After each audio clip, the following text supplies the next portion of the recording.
Hello and welcome to another Italian tutorial. Today we're talking about sentences and phrases that can come up at the bar, and we're gonna briefly have a look at the grammar behind them.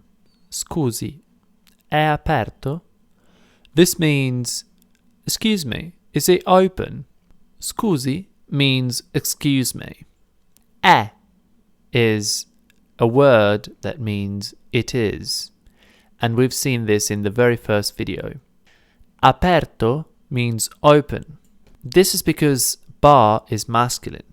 If bar was feminine, then it would be aperta. Quando apre? This means when does it open?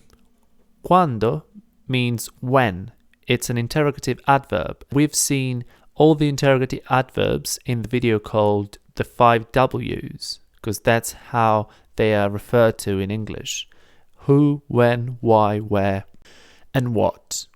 Apre means open in the present tense conjugated in the third person singular. Same for here. Quanto costa? Quanto means how much, and costa means cost, and it's the third person singular again. So how much does it cost? When does it open? C'è un tavolo libero. C'è un tavolo libero? Well, of course we've seen that question marks make statements become questions.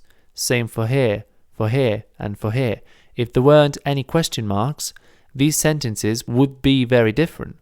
This one wouldn't mean is it open, but would mean it is open. So in this case, there is, c'è means there is, a table, free. So there is a free table, but there's a question mark. Therefore, is there a free table? Is a table available? This is how you would say in English. Possiamo sederci? Can we sit?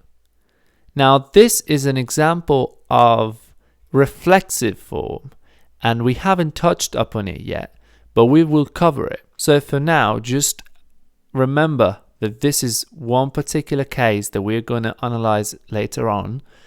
And possiamo means we can. We will also have a look at the verb to be able to, or can, which is potere in Italian. So we will actually understand this sentence later on.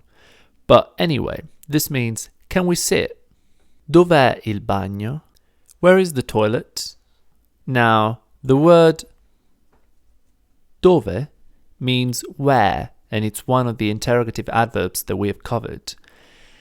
The word è means it is, and we've already seen that. But because there are two e's close to one another in this case, we have to get rid of this one, and we put an apostrophe instead to remind ourselves that there should be a letter there, but we don't pronounce it and we don't write it either. So it's not dove è, but it's dov'è, dov'è. And the first one, it's an apostrophe. The second one is an acute accent. If you don't know the difference between the first one and the second one, go and watch the first video. Posso cambiare canale? Again, this is another example of the verb can, potere, and it means I can. It's conjugated in the first person, singular. Cambiare, to change, canale, channel. Can I change the channel? Cosa c'è da bere? Now we've seen the particle c'è already. It means there is.